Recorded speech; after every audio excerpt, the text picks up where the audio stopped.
Hello everyone, we are students of Group IT 2102, excited to present our game project AITUstudentsAdventure. Together with our team, we are planning to develop a 2D game using Unreal Engine. In this video, we'll take you through the journey of our game, its concept, mechanics, and the key features. Our game is all about an IT student's journey through their academic life, collecting grades and facing various challenges. We were inspired by classic 2D platformer like Mario, but we have added our own twist with an educational theme. The player's goal is to collect coins to reach a final grade with a thrilling boss battle at the end. Let's explore the game's structure. Our game is divided into 5 rounds, mirroring a student's academic journey. Each level has our maximum amount of coins and the difficulty level. We have implemented 3 difficulty levels: easy, normal, and hard. Each level represents its unique challenges and the final boss battle representing the final exam. Talking about features, we have boosters and the killing guys. Booster is a power-up that awards extra points. Killing guys will kill the player and the game will be over. Speaking of the boss battle, it's a key highlight of our game. Players will defeat the boss and collect a special coin that will boost their score significantly. So the game's final score is equivalent to the student's grade for the course.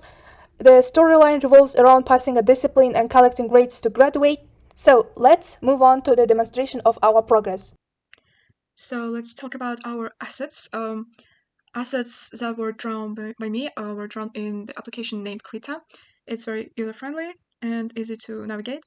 Here you can see our asset of the coin. It's pretty simple. Then, of course, for the game we had the background, and it contains 3 layers. The first layer is the background, like the skies, and the second one is buildings that are not so close. And here are the buildings that you can see clearly. And for the last part, we have asset of the show. Of course, it wasn't fully drawn by me. I just took the prepared one and added our details. So, and we're also planning to add more assets, and it will be done by the end term.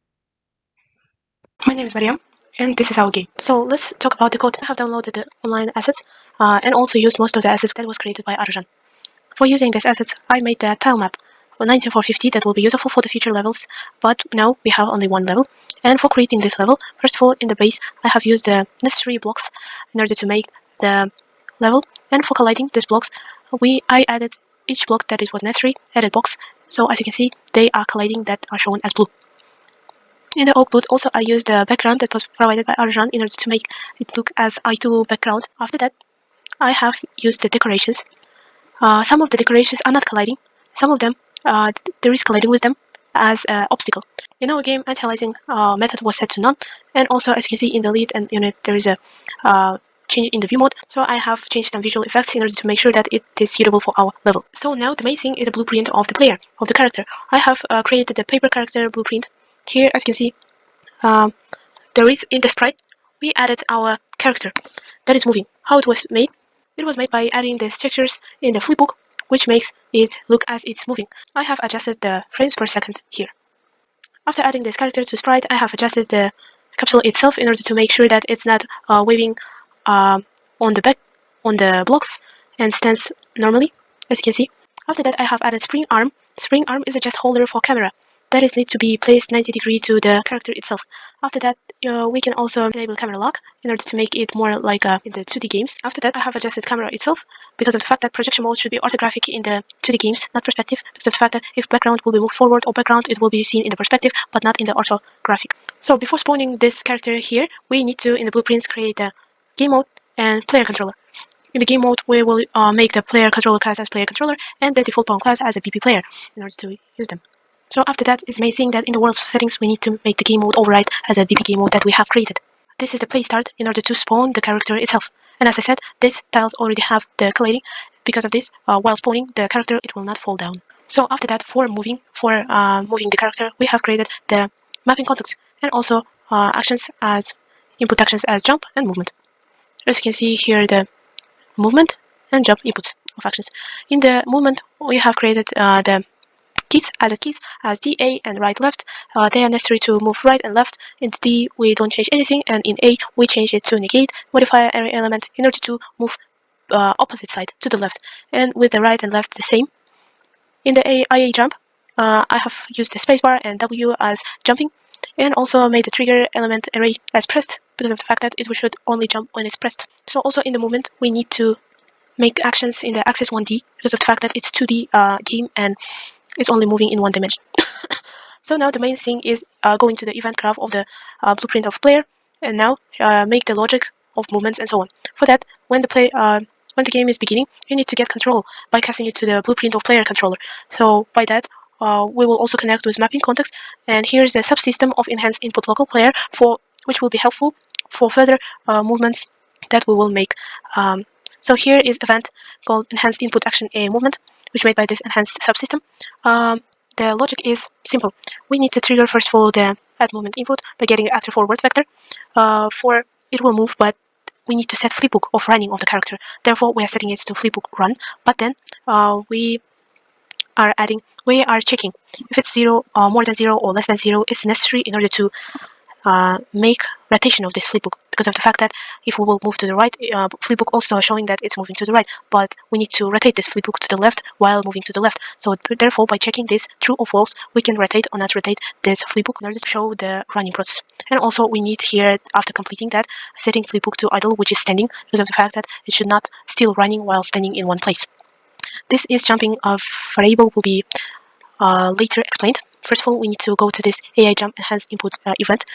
While it's triggered, it goes to the jump, and then it will set the flipbook of jumping.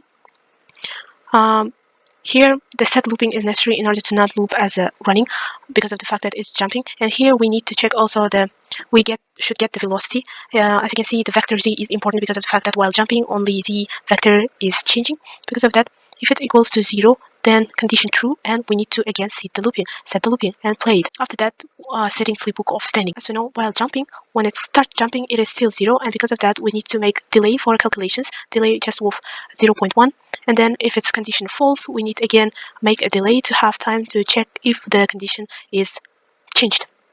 So now we can talk about the new variable that I have created, which is beast jumping. It's jumping. It checks is it jumping or not. So if it's jumping, then it should not do anything. And if it's not jumping, then it should set beast jumping as okay, it's jumping, and jump max hold time this time, and continue this whole logic. And this is also necessary for that in order to not make these movements while jumping. This is just checking condition by branch. Let me show you how we will play.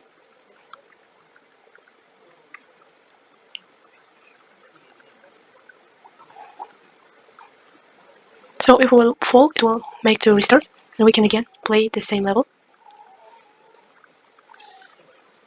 If we will win by going to I2 continue, we can restart or quit. So let me show you how to make a logic of win window and lose window. For that, I have created the lose and win widget blueprints. In order to use them, we will have first of all the trigger boxes. Use 2 trigger boxes for losing and for winning. So if the character will collide with this trigger box, and if the character collide with this trigger box, it should both stop the games. So we go to the level blueprint, and here is the simple logic that I use. On actor begin overlap, trigger box 1 and 2. Trigger box 1 is for losing. It is casting to blueprint of player. After that, it should create lose widget. As I said, I already created the lose widget, so we connect it with this, and by add viewing port, we set game paused. So the game will be paused. In here, the change is also in the class win widget. So let's go to the lose widget first. One click quit, so we quit the game. After that, we have created event pre. It was here the event pre-contracts. It is necessary for setting input mode UI only, and player controller will be by getting player controller. Here we need to connect it with setting the mouse cursor. While showing this window, we need to see the cursor. So I'll go to the open level, this level again. So we choose this map main and set input mode game only in order to play this level again. Event graph is the same. Hope you enjoyed our game. Goodbye.